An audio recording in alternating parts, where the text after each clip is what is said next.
الحمد لله نحمده ونستعينه ونستغفره ونؤمن به ونتوكل عليه ونعوذ بالله من شرور أنفسنا ومن سيئات أعمالنا من يهده الله فلا مضل له ومن يضلل فلا هادي له ونشهد أن لا إله إلا الله وحده لا شريك له ونشهد أن سيدنا وسندنا وشفيعنا وحبيبنا ومولانا محمد وبارك وسلم. أما بعد، قال الله تبارك وتعالى في كلامه المجيد والفرقان الحميد: أعوذ بالله من الشيطان الرجيم، بسم الله الرحمن الرحيم. اقرأ باسم ربك الذي خلق خلق الإنسان من علق اقرأ وربك الأكرم الذي علم بالقلم. وقال أيضا في موضع آخر: هل يستوي الذين يعلمون والذين لا يعلمون إنما يتذكر أولو الألباب. وقال أيضا في موضع آخر: يا أيها الذين آمنوا قوا أنفسكم وأهليكم نارا. وقال النبي صلى الله عليه وسلم: طلب العلم فريضة على كل مسلم. وقال أيضا في موضع آخر: اطلب العلم من المهد إلى اللهد، أو كما قال عليه الصلاة والسلام. صدق الله مولانا العظيم وصدق رسوله النبي الكريم، ونحن على ذلك لمن الشاهدين والشاكرين، والحمد لله رب العالمین. محترم حاضرین جمعہ، عزیزان گرامی، نوجوانان اسلام، عمائرین شہر اور دور و دراز سے تشریف لائے ہوئے ہمارے دینی ایمانی بھائیوں، بزرگوں اور دوستوں، آج کا یہ جمعہ رمضان المبارک کے بعد دوسرا جمعہ ہے، اور آج شوال کی 9 تاریخ ہے. اس سے پہلے پچھلے جمعے میں آپ کے سامنے رمضان المبارک کے تعلق سے جو بقیہ باتیں تھیں اور رمضان کا جو پیغام، جو اہم پیغام تھا، جسے ہمیں اور آپ کو سال بھر اسے رکھنا ہے عمل میں، معمولات میں، اس تعلق سے بات آئی تھی. اور آج کا یہ جمعہ دوسرا جمعہ ہے، 9 شوال کی تاریخ ہے. ہمیں اور آپ کو معلوم ہے کہ شوال کا مہینہ یہ مدارس اسلامیہ کے لیے تعلیم کا نیا سال ہوتا ہے. چونکہ رمضان کے بعد جو شوال کا مہینہ آتا ہے، اسی مہینے میں پورے عالم اسلام کے جتنے بھی مدارس ہیں وہ تمام کے تمام مدارس اسلامیہ اسی مدرسے میں کھلتے ہیں اور ان کا افتتاح ہوتا ہے. اور یہاں سے گویا مدارس کا تعلیم کا نیا سیشن اور سال شروع ہوتا ہے. تو آج کے جمعے میں ہم اور آپ انشاءاللہ اسی تعلق سے کچھ باتیں سنیں گے. اور ہماری قوم کے جو ننھے منھے بچے ہیں وہ جوق در جوق مدارس اسلامیہ کا سفر کرتے ہیں، رخ کرتے ہیں. جو ایک علم کی پیاس ہوتی ہے اسے بجھانے کے لیے داخلے ہوتے ہیں اور پھر وہاں بچے علم حاصل کرتے ہیں. تو علم کے تعلق سے آخر قرآن اور حدیث میں کیا فضائل بیان کیے گئے، اس کی اہمیت کیا ہے، اور ہم اور آپ کہاں کھڑے ہیں، ہمیں کرنا کیا ہے، ان ساری باتوں پہ انشاءاللہ آج کے جمعے میں بات ہوگی. دنیا میں ہر انسان کو عزت چاہیے، ہر انسان چاہتا ہے کہ اسے عزت ملے، اور عزت ملنے کے 3 ہی راستے ہیں. ایک تو ہے دولت، دوسرا راستہ عہدہ، اور تیسرا ہے ایمان اور علم. ان تینوں چیزوں کے ذریعے سے انسان کو اللہ تعالیٰ عزت سے نوازتے ہیں، اور عزت کے یہی راستے ہیں. اگر کسی کے پاس دولت ہے تو اسے بھی عزت ملتی ہے، سماج میں اسے عزت کی نگاہ سے دیکھا جاتا ہے. انسان کے پاس اگر دولت ہے، انسان کے پاس عہدہ ہے، تو صاحب عہدہ اور صاحب مسند کو بھی عزت کی نگاہ سے دیکھا جاتا ہے. اور تیسری جو اہم اور جو سب سے اہم چیز ہے وہ ہے ایمان اور علم. جس کے پاس یہ چیز ہے، یہ علم ہے، اللہ تعالیٰ اسے بھی عزت سے نوازتے ہیں. لیکن ہم اور آپ تینوں کو آپس میں اگر تینوں کا مقابلہ کریں تو ہمیں اور آپ کو ایک واضح فرق سمجھ میں آئے گا. اور وہ فرق یہ ہے کہ دولت یہ ختم ہونے والی چیز ہے. آج آپ کے پاس دولت ہے، کل نہیں ہے. یہ دولت کل نہیں رہے گی. یہ دولت آنے اور جانی چیز ہے. آج آپ کے پاس ہے، کل اس کے پاس ہے. یعنی دولت کے اندر دوام نہیں ہے، زوال ہے۔ آج اگر کسی کے پاس دولت ہے، اللہ تعالیٰ نے دولت سے نوازا ہے، تو وہ ہمیشہ وہ انسان دولت مند نہیں رہتا، وہ ختم ہو جاتی ہے وہ چیز۔ بالکل یہی حال عہدے کا ہے۔ اگر آج آپ کو اللہ تعالیٰ نے مسند سے نوازا ہے، عہدے سے نوازا ہے، تو یہ عہدہ اور یہ کرسی ہمیشہ نہیں رہتی ہے۔ یہ عہدہ ہمیشہ رہنے والی چیز نہیں ہے، ایک نہ ایک دن یہ عہدہ انسان سے چھن جاتا ہے، ختم ہو جاتا ہے۔ لیکن علم ایسی چیز ہے کہ جو کبھی بھی ختم نہیں ہوتی ہے، علم کبھی ختم ہونے والا نہیں ہے۔ انسان کے پاس اگر دولت ہے تو جب خرچ کرتا ہے، جتنا خرچ کرے گا مال میں اتنی کمی آئے گی، لیکن علم ایسی چیز ہے جو خرچ کرنے سے کبھی گھٹتی نہیں ہے۔ انسان جتنا بانٹتا ہے، اس دولت کی یہی خصوصیت ہے علم کی، دولت کی، کہ انسان جتنا وہ بانٹے گا اس دولت میں اتنا ہی اضافہ ہوگا۔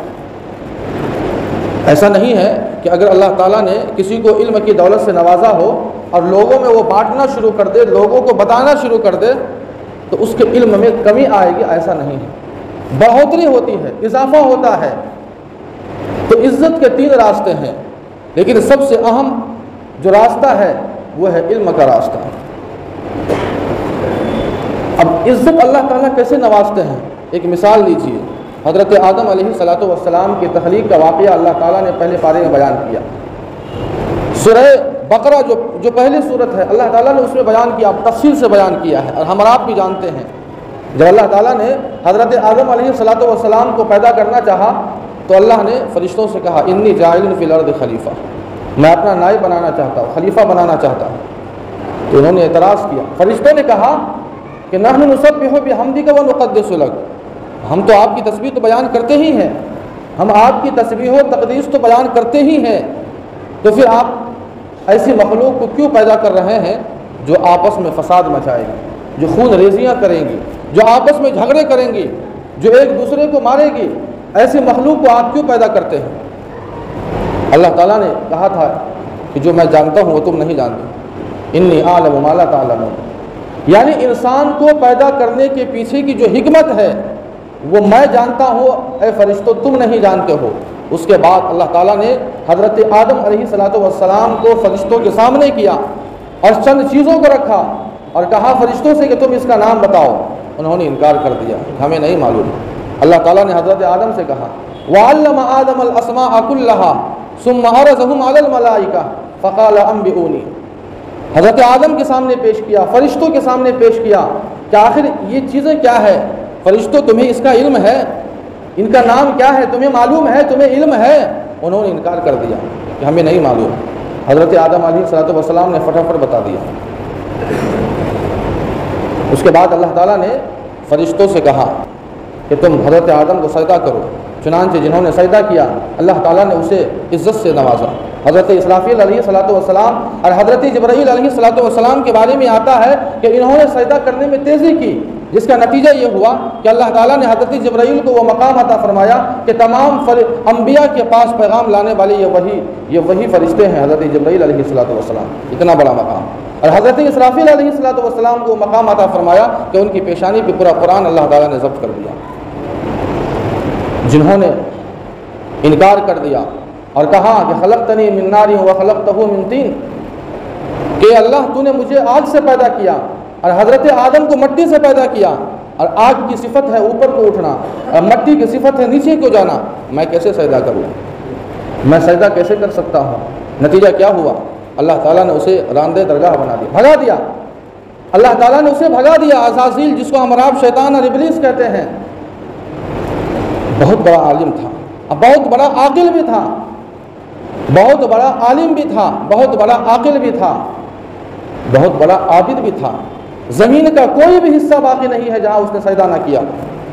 بہت بڑا عاقل بھی تھا، عقل مند بھی تھا، اور اتنا عقل مند تھا کہ اس نے جو اللہ کے سامنے دلیل پیش کی تھی خلقتنی من نار وخلقتہ من طین، اگر اس دلیل کا جواب عقل سے دینا چاہے تو انسان نہیں دے سکتا ہے، نہیں دے سکتا ہے۔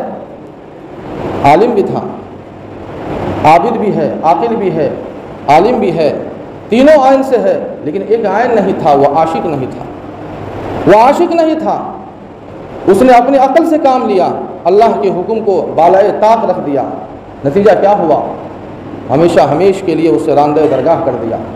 اور اللہ تعالیٰ نے حضرت آدم کو وہ مقام عطا فرمایا کہ انہیں مسجود ملائکہ بنا دیا۔ مسجود تو اللہ کی صفت ہے، ساجد یہ بندوں کی صفت ہے، لیکن محض علم کی بنیاد پر اللہ تعالیٰ نے حضرت آدم علیہ السلام کو مسجود ملائکہ بنا دیا۔ یہ مقام ہے، یہ عزت ہے۔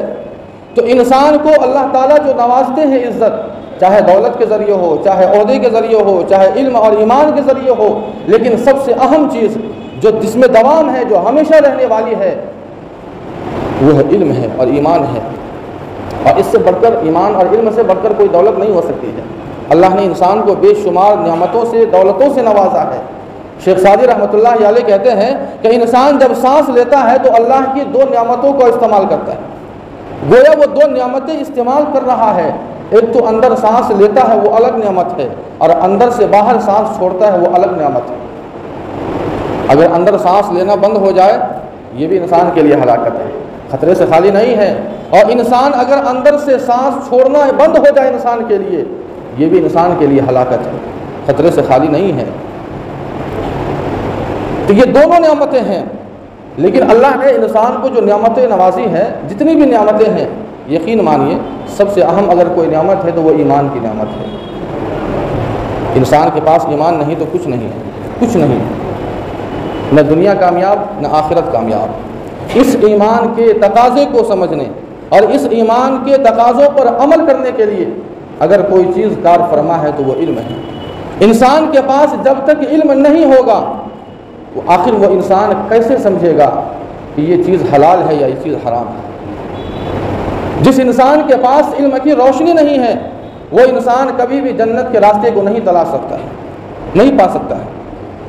انسان، ہم آپ جب رات کی اندھیری میں چلتے ہیں تو ہمیں روشنی کی ضرورت پڑتی ہے، ہم موبائل کا استعمال کرتے ہیں، ٹارچ کا استعمال کرتے ہیں، اگر گاڑی پر ہے تو اس کی روشنی کا استعمال کرتے ہیں، اس کا سہارا لیتے ہیں۔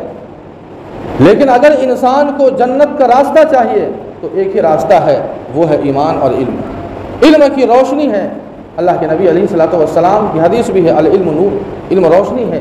انسان کے پاس علم نہیں ہے تو انسان بالکل جاہل ہے، وہ بالکل گنگی کی طرح ہوتا ہے۔ اللہ تعالیٰ نے قرآن پاک میں بے شمار مقامات پر، 500 مقامات پر اللہ تعالیٰ نے علم کے تعلق سے بیان فرمایا، علم کے فضائل کو بیان فرمایا۔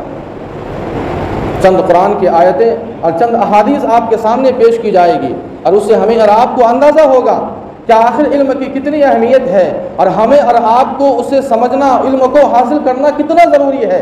ہم اور آپ تو سمجھتے ہیں کہ ہم بچوں کو ہم نے مکاتب میں ڈال دیا، مدارس میں ڈال دیا، بس اتنا ہی کافی ہے، ہم جاہل ہیں۔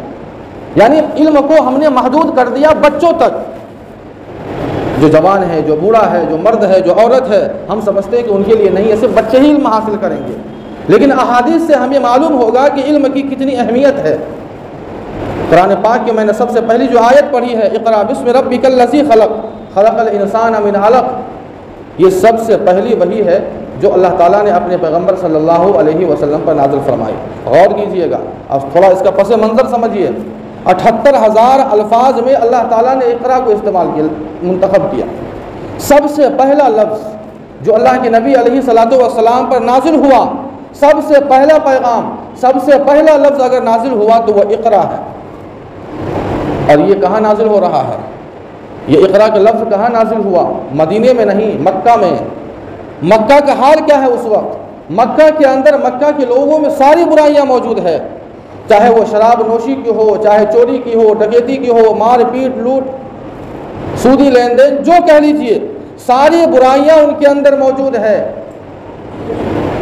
جب یہ ساری برائیاں موجود ہیں مکہ والوں میں، تو ان برائیوں کے، ان گناہوں کے تعلق سے اللہ تعالیٰ آیات کو نازل فرماتے کہ دیکھو شراب آج سے حرام ہے، شراب بند کر دو تم لوگ، چوری ڈکیتی حرام ہے، یہ غلط بات ہے، آج سے بند کر دو۔ لیکن اللہ تعالیٰ نے کسی بھی گناہ سے منع نہیں کیا، نہ شراب نوشی سے منع کیا۔ سب سے پہلے پیغام میں، سب سے پہلی وحی کے ذریعے اللہ تعالیٰ نے نہ شراب نوشی سے، نہ اس کے علاوہ چوری ڈکیتی سے، نہ لوٹ مار سے، نہ سودی لین دین سے، نہ ایک دوسرے کو قتل کرنے سے، نہ کینہ سے، نہ کپٹ سے، نہ بغض، کسی بھی برائی اور گناہ کے تعلق سے اللہ نے یہ نہیں کہا کہ یہ گناہ ہے، یہ حرام ہے یا ایسا ہے، بالکل نہیں۔ سب سے پہلا لفظ اقرا، اقرا بسم ربک الذی خلق۔ اللہ فرماتے ہیں کہ اے میرے محبوب آپ پڑھیے اس رب کے نام سے، اقرا بسم ربک الذی خلق، جس نے آپ کو پیدا کیا، اس رب کے نام سے پڑھیے۔ پڑھائی، تعلیم، اقرا، یہ سب سے پہلا پیغام ہے، یہ سب سے پہلا پیغام ہے۔ اور اللہ نے انسانوں کو، ہمیں مسلمانوں کو، ایمان والوں کو یہ پیغام دیا کہ جس کے اندر اقرا ہوگا، جس کے اندر تعلیم ہوگی، وہ ساری برائیوں سے، سارے گناہوں سے وہ بچ سکتا ہے۔ اور انسان کے اندر علم نہیں ہے، انسان کے اندر اقرا نہیں ہے، تو آخر وہ کیسے سمجھے گا کہ شراب کو اللہ نے حرام کیا، زنا کو حرام کیا، سودی لین دین کو حرام کیا؟ کیسے سمجھے گا؟ اس لیے بنیادی چیز جو انسان کی زندگی کے لیے سب سے اہم اور ضروری چیز ہے وہ ہے اقرا، وہ ہے تعلیم، وہ پڑھائی۔ اللہ نے سب سے پہلے اسے انتخاب کیا، اقرا بسم ربک الذی خلق، خلق الانسان من علق۔ اللہ تعالیٰ نے اقرا کا استعمال کیا، لیکن افسوس ہوتا ہے، افسوس، اس بات کا افسوس، بلکہ آج تک اس کا جواب ہمارے پاس نہیں ہے۔ یہ سوال یہ ہم اور آپ نہیں کرتے ہیں، یہ غیروں کا سوال ہے، اور سوچنے کی بات ہے ہمارے پاس اس سوال کا جواب نہیں ہے، نہ ہم نے آج تک اس کا جواب دیا۔ اور سوال کیا ہے کہ جس قوم کے لیے سب سے پہلا پیغام اقرا نازل کیا، وہ قوم اقرا میں اتنی پیچھے کیوں ہے، تعلیم میں اتنی پیچھے کیوں ہے؟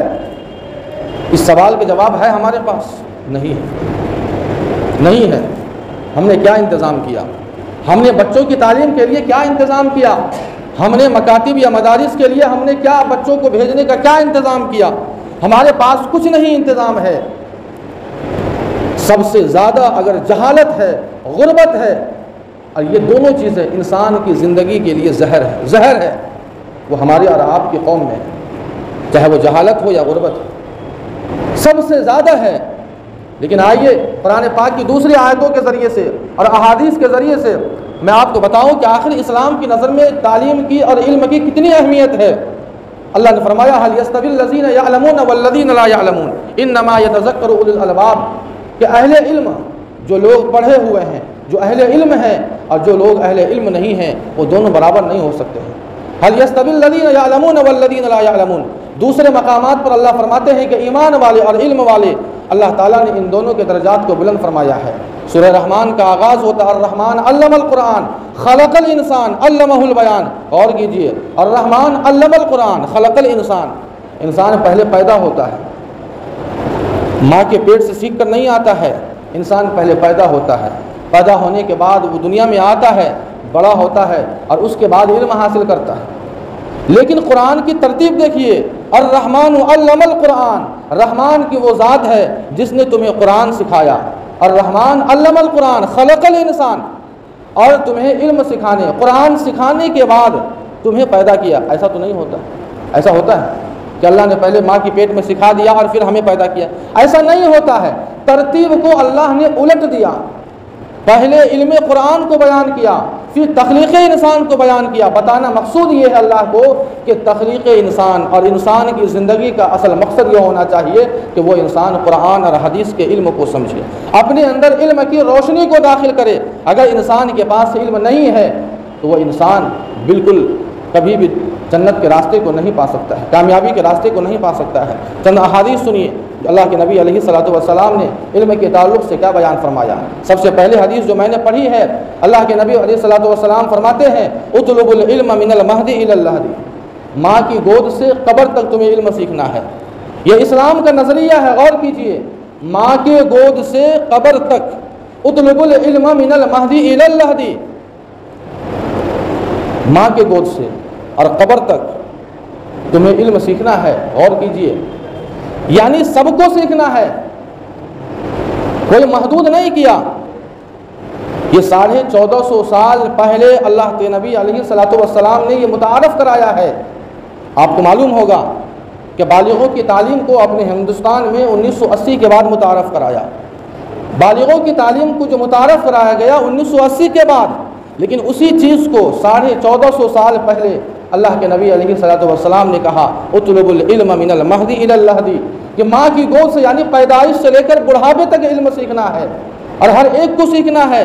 ایسا نہیں ہے کہ ہمارا بچہ اگر پڑھ لیا تو ہم نہیں پڑھیں گے. ہمارے بوڑھے لوگ اور نوجوان تو سمجھتے ہیں کہ اب علم حاصل کرنے کی عمر ختم ہو گئی. ایسا نہیں ہے. انسان چاہے تو کبھی بھی علم حاصل کر سکتا ہے. اگر انسان جاہل رہ جاتا ہے، ان پڑھ رہ جاتا ہے، یاد رکھیں اللہ کے نزدیک وہ عذر قابل قبول نہیں ہوگا. اور آپ یہ نہیں کہہ سکیں گے کہ میرے باپ نے مجھے جاہل بنا دیا، پڑھنے کے لیے نہیں بھیجا. یہ عذر قابل قبول نہیں ہوگا. کیوں؟ دو مثالیں سمجھیے. بالفرض آپ کے والد اس دنیا سے چلے گئے، لیکن آپ کے لیے کوئی بزنس سیٹ نہیں کیا، کوئی بزنس بنا کر آپ کو نہیں دیا، تو کیا ہم اپنے بل پر، اپنی طاقت پر، محنت کے ذریعے، کوشش کے ذریعے کیا بزنس نہیں کرتے ہیں؟ ایک دم کرتے ہیں. کاروبار نہیں کرتے ہیں کہ باپ نے نہیں دیا بزنس یا کاروبار تو ہم پوری زندگی بغیر بزنس اور کاروبار کے رہیں گے؟ ایسا نہیں ہے. ہم محنت کرتے ہیں، کوشش کرتے ہیں اور بزنس اور کاروبار کو کھڑا کرتے ہیں. آپ کے والد اس دنیا سے چلے گئے لیکن آپ کے لیے پکا مکان کا انتظام نہیں کیا، غریبی تھی نہیں کر سکے. کیا آپ بھی اس کچے مکان میں زندگی بھر گزار دیں گے؟ یا آپ پکا مکان بنائیں گے، مکان کا انتظام کریں گے؟ آپ کے والد نے آپ کے لیے انتظام نہیں کیا، آپ انتظام کرتے ہیں. اور مثالیں ہم اور آپ سمجھ سکتے ہیں. اس لیے اگر آپ کے والد نے آپ کو نہیں پڑھایا اور آپ کے والد اس دنیا سے چلے گئے اور جاہل رہ گئے، اللہ کے احکامات سے ناواقف رہ گئے، تو کل قیامت میں یہ عذر قابل قبول نہیں ہوگا کہ میرے والد نے مجھے پڑھایا نہیں، مکتب میں نہیں بھیجا، مدرسے میں نہیں بھیجا، یا اسکول یا کالج میں نہیں بھیجا. یہ عذر قابل قبول نہیں ہوگا. آپ کی ذمہ داری ہے. اطلب العلم من المہد الی اللہ. دوسری حدیث سنیے. اللہ کے نبی علیہ الصلوۃ والسلام فرماتے ہیں کہ طلب العلم فریضۃ علی کل مسلم. ہر مسلمان کے لیے علم حاصل کرنا ضروری ہے.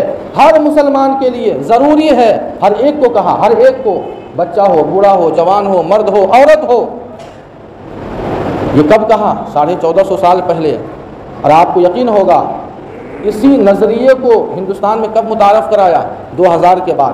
سرو شکشا ابھیان جس کو کہتے ہیں، کب متعارف کرایا جا رہا ہے؟ 2000 عیسوی کے بعد. لیکن میرے آقا اور میرے محبوب نے 1450 سال پہلے کہا طلب العلم فریضۃ علی کل مسلم. ہر مسلمان کے اوپر علم حاصل کرنا ضروری ہے. کوئی عذر کام نہیں آئے گا. اللہ کے نبی علیہ الصلوۃ والسلام کی حدیث کا یہ مطلب ہے. فریضہ، فرض ہے، ضروری ہے. کیا مطلب؟ جیسے اگر ہم نماز اگر چھوڑ دیں، فرض کا مطلب یہ ہوا کہ اگر نہیں پڑھیں گے ہم سزا کے مستحق ہوں گے. زکوٰۃ فرض ہے، نہیں ادا کریں گے ہمیں داغا جائے گا. حج فرض ہے، حج نہیں کرتے ہیں ہمیں سزا ملے گی. اس کا مطلب یہ ہوا کہ علم حاصل کرنا، لیکن علم سے مراد وہ ضروری علم جو دینی، جو ضروری علم ہے جس سے انسان اللہ کے احکامات کو سمجھ سکے، عمل کر سکے، وہ ماں باپ کے حقوق کو سمجھ سکے.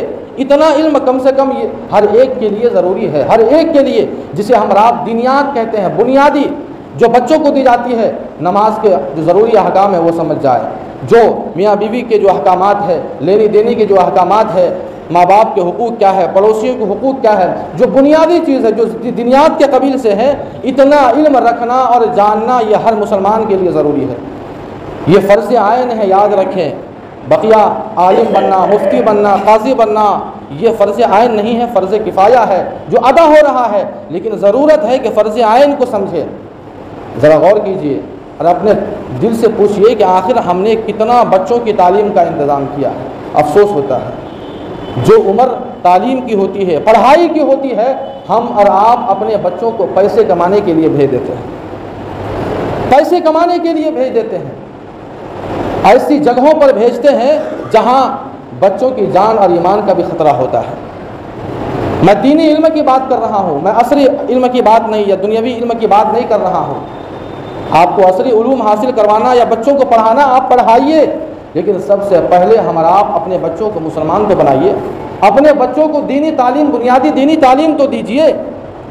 اگر بغیر دینی تعلیم دیے ہوئے، بغیر مسلمان بنائے ہوئے اگر ہم نے دنیا میں چھوڑ دیا تو روزانہ ہم اور آپ سنتے ہیں، روزانہ کہ فلاں آدمی ایمان سے محروم ہو گیا، فلاں ہماری بیٹی ایمان سے محروم ہو گئی، فلاں بہن ہماری ایمان سے محروم ہو گئی، اور دوسروں نے اچک لیا. یہ روزانہ سنتے ہیں. یہ اس کا نتیجہ ہے کہ ہم نے اپنے بچوں کو بنیادی تعلیم، جو دینی تعلیم دینی تھی، جب بچوں کو یہ سمجھانا تھا کہ آخر اللہ کیا ہے، اس کے رسول کیا ہے، اس کے احکامات کیا ہے.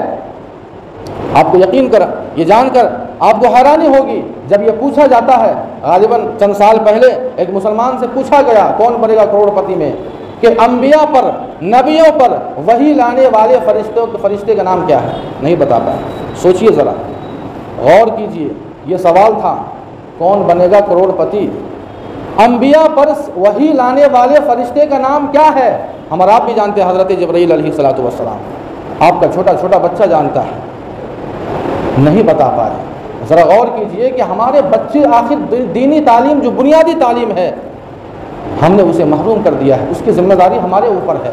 کل قیامت میں ہم سے بھی سوال ہوگا، کلکم راعٍ وکلکم مسئول عن رعیتہ، ہر ایک سے سوال ہوگا، یاد رکھیں، آپ سے بھی سوال ہوگا، ہر ماں باپ سے سوال ہوگا، ہر ایک گارجین سے سوال ہوگا کہ آخر ہم نے اپنے بچوں کو کہاں ڈھکیل دیا تھا۔ اس لیے یہ شوال کا مہینہ ہے، ہمیں اور آپ کو ضرورت ہے کہ مکاتب ہو، خصوصاً مکاتب کے اوپر تو سب سے زیادہ ہمیں توجہ دینے کی ضرورت ہے۔ جو ہمارے محلے میں، ہمارے علاقے میں جو مساجد کے اندر جو چھوٹے چھوٹے مکاتب چلتے ہیں اس پر توجہ دینے کی ضرورت ہے۔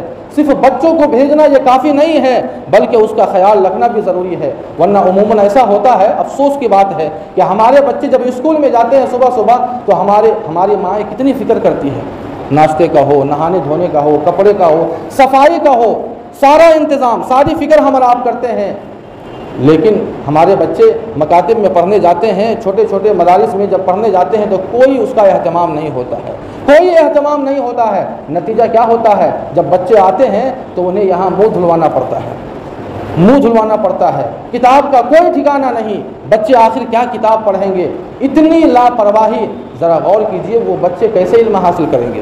اس کی ذمہ داری کس کے اوپر ہے؟ یہ ہماری اور آپ کی ذمہ داری ہے کہ اس ساری چیزوں کا انتظام کرنا۔ اور ایک غلط فہمی کو دور کر دو، آپ کو ایک غلط فہمی کو آپ دور کر لیجئے، یہ بہت بڑی غلط فہمی ہے۔ ہم اور آپ یہ سمجھتے ہیں کہ دینی علم ہمیں اور آپ کو فری میں مل جائے گا، اور یقین مانیے جہاں فری میں آپ کو دیا بھی جاتا ہے تو اس کی کوئی اہمیت نہیں ہوتی، کوئی اہمیت نہیں ہے۔